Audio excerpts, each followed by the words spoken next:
You flip a switch 100 times a day and never once think about what happens between your hand and the light turning on. That's not because it's simple. It's because it's designed to feel invisible. Think about how many things in your house are quietly plugged into that same invisible system. The refrigerator keeping your food safe, the router keeping you online, the furnace or air conditioner keeping your home at a temperature your body can actually survive in. None of them announce themselves. They just work until the day they don't. Somewhere in a control room, right now, a small group of engineers is watching numbers on a screen, making tiny adjustments so that the exact amount of electricity being produced matches the exact amount being used, second by second, across an entire region. Too much or too little, even for a moment, and things start to break. Most people will go their whole lives never knowing this balancing act exists. That's the part of modern life nobody teaches you. Not in school, not at work, not around the dinner table. We're taught to worry about money, about health, about time. Almost nobody sits down and asks, what actually keeps my water running? What keeps the gas station pump working? What keeps the hospital down the street open? The answer, in almost every case,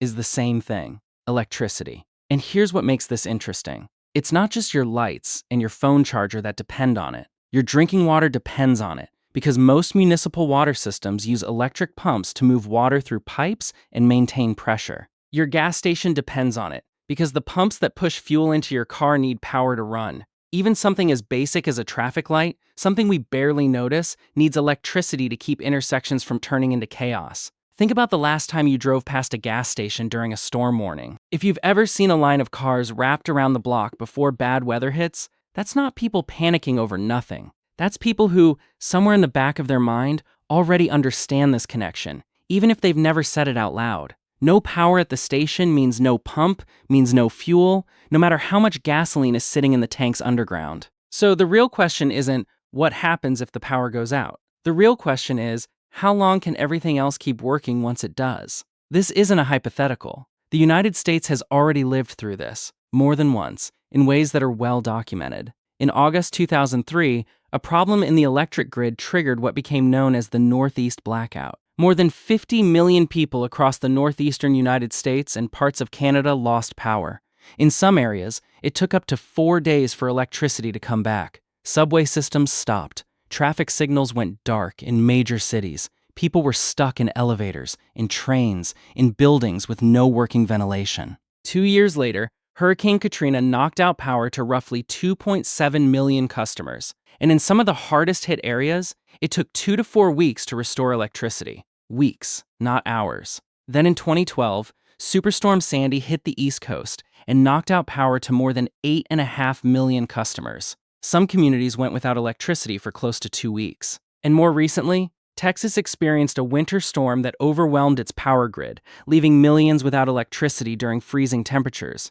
A situation that turned a weather event into a survival situation for many families almost overnight. Pipes froze. Homes built for heat, not cold, had no way to keep families warm. For a state that rarely sees that kind of freeze, the outage wasn't just an inconvenience. It became a genuine emergency measured in days. Puerto Rico offers another example worth noting, where hurricane damage to the power grid left large parts of the island without electricity for extended periods, illustrating just how long recovery can take when the damage to infrastructure itself is severe, not just the temporary loss of supply. These aren't rare footnotes buried in history books. They're recent, well-documented events involving millions of ordinary Americans, and each one reveals the same uncomfortable truth. Losing power isn't just inconvenient. It's the first domino in a much longer chain. Here's where most people get it wrong. They imagine a blackout as darkness. No lights, maybe a boring evening by candlelight. That image is comfortable, almost cozy. It's also incomplete,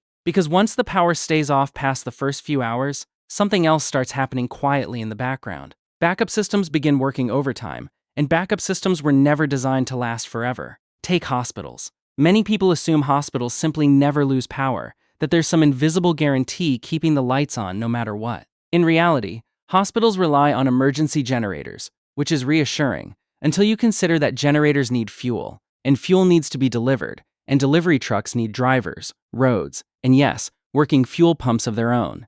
Generators are built for continuity during a crisis. They were never built for unlimited operation. The same logic applies to something you probably use every day without thinking twice: your phone. People assume the internet, Cell towers and communication networks operate independently of the power grid. They don't.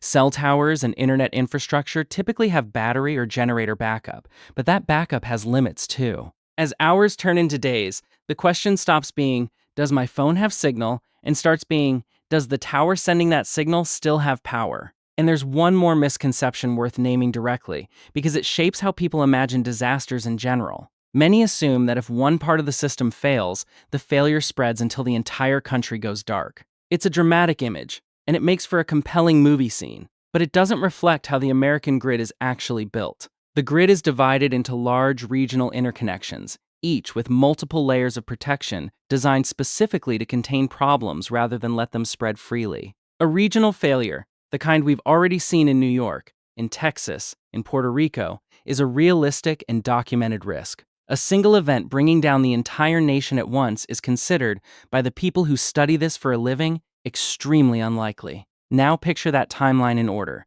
because this is where the real story lives. In the first hour, almost nothing feels different. Lights are off. Maybe a few people check their phones, mildly annoyed. It feels routine, the kind of thing you shrug off. By hour 6, refrigerators have been silently losing their cool for a while. Food that felt permanent yesterday is now on a clock. Homes without natural light start to feel different once night, falls, quieter, more uncertain. By hour 24, cell towers and internet equipment running on battery backup start reaching their limits in some areas. Communication, something we treat as guaranteed, starts to feel fragile. Traffic signals, if still down, have turned intersections into something drivers have to negotiate on trust alone. By hour 48, backup generators at critical facilities are burning through fuel reserves. Grocery stores, especially those without their own backup power, face spoiling inventory. Water pressure, in areas relying on electric pumps, may start to weaken. By hour 72, the picture depends heavily on where you are.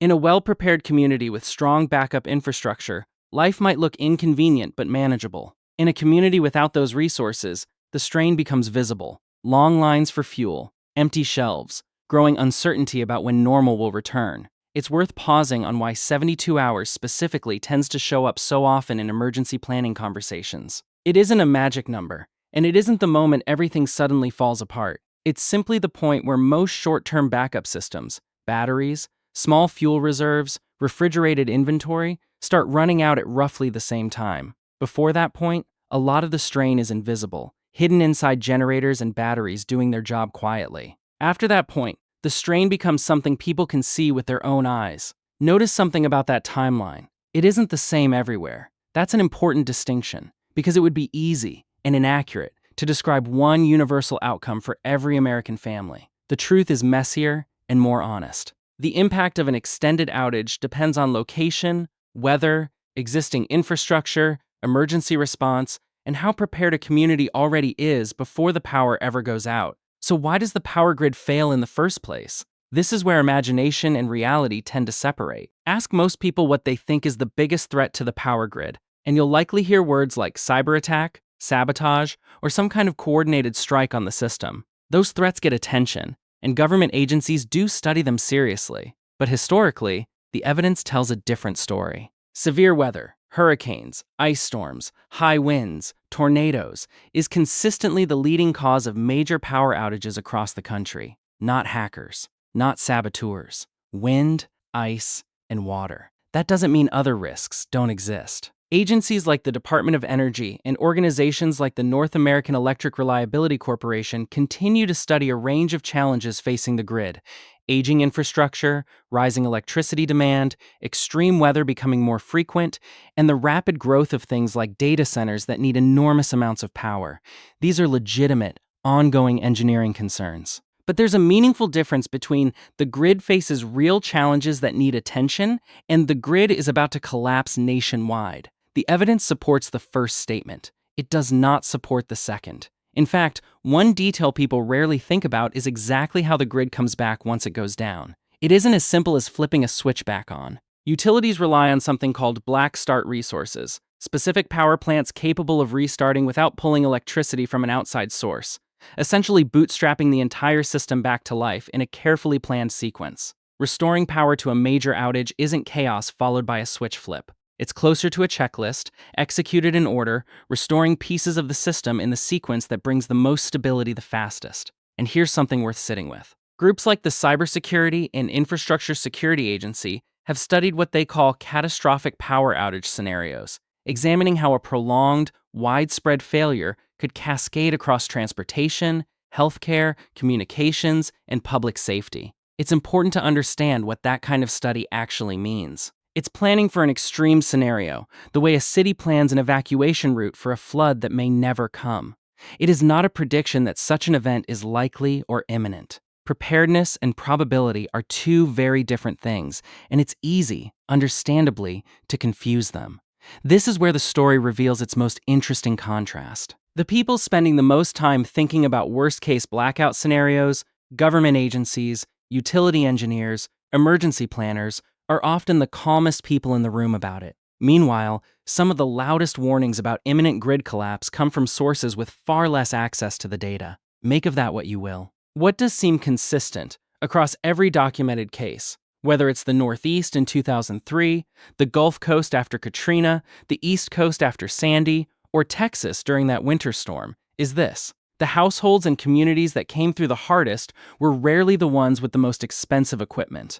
They were the ones who had simply thought about the problem before it arrived. Stored water, a plan for food that doesn't need refrigeration, a way to charge a phone without a wall outlet. Small, unglamorous decisions made in advance, not panic decisions made in the middle of a crisis. That's the real lesson sitting underneath all of this. Not that disaster is guaranteed, not that the grid is one storm away from disappearing forever, but that the gap between inconvenienced for a day and genuinely struggling for weeks often comes down to a handful of quiet choices made long before anyone needed them. It's a strange kind of insurance, the kind you can't buy with money alone. You can't call a company and pay a premium that guarantees your water stays clean or your food stays edible for a week without power. That kind of readiness has to be built in advance, in small, ordinary decisions, long before the sky turns the wrong color or the forecast starts using words like unprecedented. There's a broader point hiding inside all of this that goes beyond electricity itself. The Department of Energy has tracked outage data covering well over 100 million customers across the country over roughly the past decade. That number alone tells you something important. Large outages aren't a once-in-a-lifetime anomaly. They're a recurring feature of living in a country this size, with weather this varied, and infrastructure this old in some places and this new in others. Millions of Americans have already lived through extended power outages, some lasting days, some lasting weeks. The question this leaves every viewer with isn't whether something like this can happen. History already answered that. The real question is simpler and harder to ignore. If the power went out in your neighborhood tonight and stayed out for 3 days, how much of that timeline would catch you by surprise? If you'd like to explore some helpful resources, you'll find them in the description.